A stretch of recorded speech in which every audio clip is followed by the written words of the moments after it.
यानी कि अगर तड़ी पारी के जो युवक योग्य हैं उनकी भी लिस्ट तैयार कर दी गई है।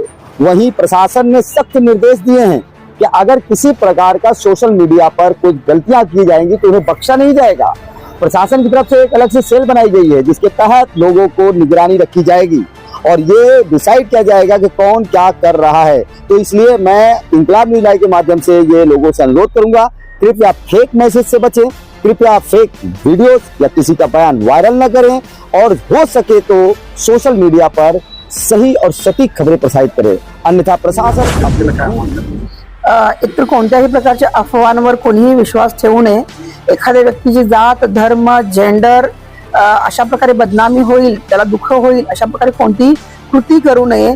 एखाद्या व्यक्तीने मतदानाला जावं अथवा न जावं अशा कोणत्याही अनावश्यक प्रभाव मतदानावर रुपया टाकू नये, गुन्हेगारी कृत्यांमध्ये सामील होऊ नये। तुम्हाला कोणतीही सामान्य नागरिकांना कोणतीही जर चुकीची घटना घडते असं आढळून आल्यास त्यांनी डायल 112 किंवा नजीकचे पोलीस स्टेशन या ठिकाणी कृपया संपर्क करावा। पोलीस प्रशासन तुमच्यासाठी सदैव 24/7 ऍक्टिव्ह असतं, राहिलेलं आहे आणि राहणार देखील आहे। तर कोणत्या प्रकारे मैं जनता से आह्वान करना चाहता हूँ कि निपक्ष होके, निडर होके अपना जो वोटिंग का राइट है, मतदान का जो हक है वो बजाइए और जिसको आप चाहते हो उसको मतदान कीजिए और इस लोकशाही के प्रक्रिया में शामिल हुई। News live the social media news platform, please subscribe end share. नमस्कार, आप देख रहे हैं इंकलाब न्यूज़ लाइव में फारूक शाह। और आज महानगर पालिका ने ये तय कर लिया कि चुनाव कैसे कराना है वसई विरार में।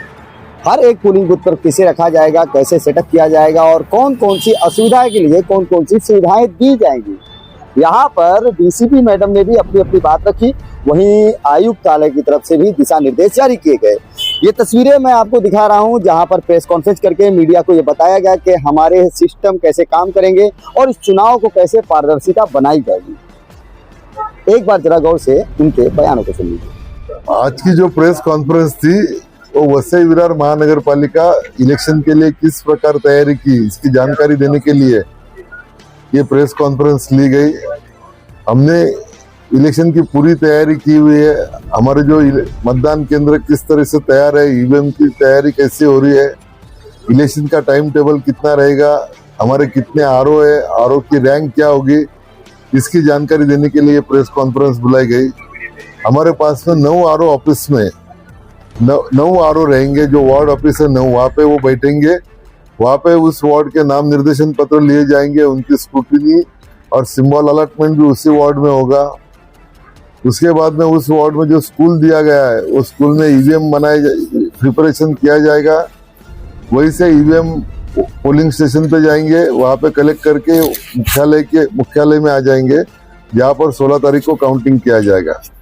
इसके लिए हमारे को 7,500 लोगों का स्टाफ लगने वाला है। ये स्टाफ की जो लिस्ट है वो हमको मिल चुकी है। अभी उनके ऑर्डर बनाने का काम हमारा जारी है। सर, जनता के लिए और लोगों के लिए कुछ दिशा निर्देश है आपकी तरफ से?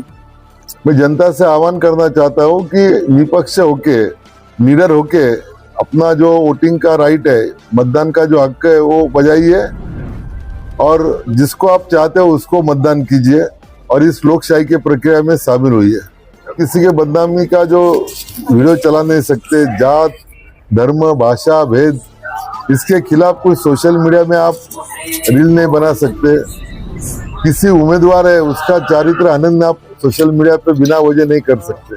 2015 नंतर आता 2025 मध्ये म्हणजे 2026 मध्ये वसई विरार महानगरपालिका येथे महानगरपालिकांची निवडणूक होत आहे। एकूण 29 वॉर्ड मध्ये 1374 बूथ आहेत। बिल्डिंगची फिगर आम्हाला अप्रॉक्सिमेट मिळालेली आहे। त्या अनुषंगाने निवडणुकीच्या नियोजनानुसार किंवा निवडणूक च्या प्रकारे जे नॉर्म्स असतात त्यानुसार आम्ही बंदोबस्त आयोजन केलेलं आहे। त्याकरिता एक्स्ट्रा बंदोबस्ताची मागणी देखील केलेली आहे। बूथवर होमगार्ड्स देखील नियोजन करावं लागतं। होमगार्ड हे पोलीस प्रशासनाचा फिजिकली भाग नसतात, त्यांना बाहेरून मागवावं लागतं। त्याकरता कमिशनर ऑफिस पेरा महेंद्र वसई विरार यांनी डीजी ऑफिसमध्ये मागणी देखील केलेली आहे। आमचं बंदोबस्ताचं नियोजन प्रॉपर झालेलं आहे। व्हीएसटी, एसएसटी, एफएसटी हे महत्त्वाचे घटक आहेत, तर त्याकरता देखील एक्स्ट्रा बंदोबस्त द्यावा लागतो। त्याकरता देखील आम्ही नियोजन केलेलं आहे। त्या व्यतिरिक्त आमच्या इथं सोशल मीडिया मॉनिटरिंग सेलचं नियोजन केलेलं आहे की ज्याद्वारे कोणीही कुठल्याही प्रकारे अफवा पसरवून निवडणुकीच्या प्रक्रियेमध्ये हस्तक्षेप करू नये, निवडणुकीच्या प्रक्रियेवर अनाहूत कोणताही प्रभाव टाकू नये याकरता सोशल मीडिया मॉनिटरिंग सेल देखील ॲक्टिवेट करण्यात आलेला आहे.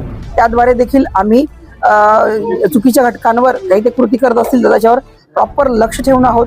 लोकांना देखील, सामान्य नागरिकांना देखील अशी काही कोणती घटना घडताना आढळून आल्यास त्यांनी डायल 112 याद्वारे किंवा जवळच्या पोलीस स्टेशनमध्ये आपली तक्रार नोंदवू शकतात. त्याचबरोबर नाकाबंदी, कोम्बिंग याचं देखील आम्ही नियोजन प्रॉपर करत आहोत. रूट मार्च देखील नियोजन होणार आहे. प्रिव्हेंटिव्ह ॲक्शन्सवर आम्ही विशेष भर दिला होता. इलेक्शनची डेट बऱ्यापैकी अप्रॉक्सिमेट जानेवारी एंडपर्यंत आपल्याला कंप्लीट करायचं आहे. मान्य सुप्रीम कोर्टाचे डायरेक्शन होते, त्या अनुषंगाने आमची तयारी सुरू होती. मागील 6 महिन्यापासून प्रिव्हेंटिव्ह ॲक्शनचं नियोजन करण्यात आलेलं आहे. दर दिवशी त्यानुसार प्रिव्हेंटिव्हच्या 107 असेल, 126 असेल, 128 असेल, 129 BNSनुसार आम्ही कारवाई करून घेत आहोत. काही घटक जास्तच सक्रिय आहेत चुकीच्या दृष्टीनं, त्यांच्यावर देखील तडीपारीची कारवाई आम्ही केलेली आहे. अजून देखील तडीपारीची प्रोसेस सुरू आहेत. तर अशा प्रकारे पोलीस प्रशासन मीरा भाईंदर वसई विरार या येणाऱ्या नजीकच्या इलेक्शनकरिता, निवडणुकांकरिता पूर्णतः सज्ज आहे. मॅडम, किती आर्थिक व्यवहार त्या पैसे देण्याचा अधिकार नागरिकांना आहे आणि काय आव्हान करणार अशा वेळेस निवडणुकीचे कार्यकर्ते काय काळजी घ्यायला? कशाचे पैसे? म्हणजे पैसे घेऊन वाचवतात, पैसे मंजूर हा, तुमची अमाऊंट किती आहे याला कुणी मर्यादा घालू शकत नाही. तुमच्याकडं लिगल त्याचं व्हॅलिड कारण पाहिजे. बँकेतनं मी जर 10 लाख विड्रॉ केले असतील तर बँकेतनं केल्याची माझ्या पावती पाहिजे, कारण पाहिजे. इन्कम टॅक्स भरला असेल तर त्याचं प्रॉपर माझ्याकडे माहिती पाहिजे.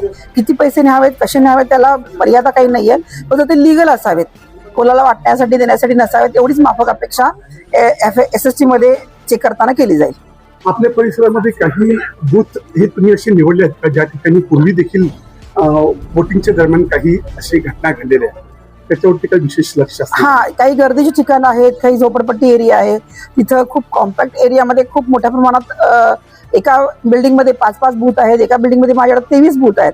तर अशा वेळी 700-800 मतदार म्हटलं तर 23 बूथचे जवळजवळ माझ्याकडं एक 18,000-20,000 मतदार येऊ शकतात. तर संध्याकाळच्या वेळी, सकाळच्या वेळी गर्दी जास्त होते. हिवाळ्याचे दिवस आहेत, त्यामुळे एवढा दुपारचा विशेष त्रास होणार नाही, तर रीक सतत लागली असू शकते.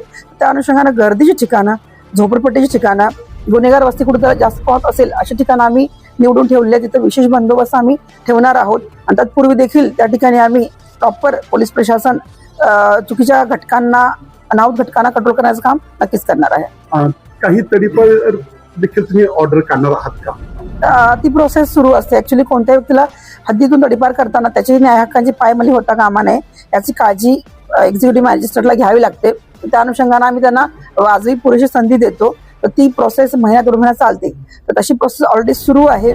जेव्हा काही मला जर तडीपारचा आदेश काढणं मुद्दित शक्य नसेल तर मी संबंधित व्यक्तीस काही काळाकरता अटकाव नक्कीच करू शकते. ते देखील अधिकारांचं बजावणी नक्कीच करू. शांततापूर्वक आणि व्यवस्थित मतदान होण्यासाठी तुम्ही आता जनतेला काय आव्हान करा? एकतर कोणत्याही प्रकारच्या अफवांवर कोणीही विश्वास ठेवू नये. एखाद्या व्यक्तीची जात, धर्म, जेंडर अशा प्रकारे बदनामी होईल, त्याला दुःख होईल अशा प्रकारे कोणतीही कृती करू नये. एखाद्या व्यक्तीनं मतदानाला जावं अथवा न जावं अशा कोणत्याही अनावश्यक प्रभाव मतदानावर रुपया टाकू नये. गुन्हेगारी कृत्यांमध्ये सामील होऊ नये. तुम्हाला कोणतीही, सामान्य नागरिकांना कोणतीही जर चुकीची घटना घडते असं आढळून आल्यास त्यांनी डायल 112 किंवा नजीकचे पोलीस स्टेशन या ठिकाणी कृपया संपर्क करावा. पोलीस प्रशासन तुमच्यासाठी सदैव 24/7 ऍक्टिव्ह असतं, राहिलेलं आहे आणि राहणार देखील आहे. तर कोणत्या प्रकारे कायदा हातात न घेता ही जी येणारी आगामी इलेक्शन आहे ती शांततापूर्ण, भयरहित वातावरणात कशी पार पडेल, जास्तीत जास्त नागरिकांना, वोटर्सना मतदानाची संधी कशी मिळेल हा विचार सर्वांनीच करणं गरजेचं आहे. आता आपण पाहिलं की माननीय आयुक्त नगरपालिका वसई विरार यांनी आपल्याला खूप चांगल्या प्रकारे सगळ्या गोष्टी सांगितलेल्या आहेत. ही यंत्रणा देखील अशा प्रकारे सक्रिय आहे आणि आम्ही देखील जे गोष्टी भविष्यात घडतील, घडण्याचा संभव आहे त्याचा अचूक अंदाज घेऊन त्या दृष्टीनं 6 महिन्यापासून आम्ही तयारी ठेवलेली आहे. येणारे इलेक्शन अत्यंत शांतपूर्ण वातावरण पार पडतील याची आम्हाला पूर्णतः खात्री है। तो आपने सुन लिया कि किस प्रकार से पूरे पुलिस प्रशासन ने पूरी मुस्तैदी के साथ अपने सेटअप को बैठाया है।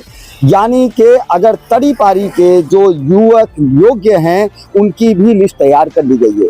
वहीं प्रशासन ने सख्त निर्देश दिए हैं कि अगर किसी प्रकार का सोशल मीडिया पर कुछ गलतियां की जाएंगी तो उन्हें बख्शा नहीं जाएगा।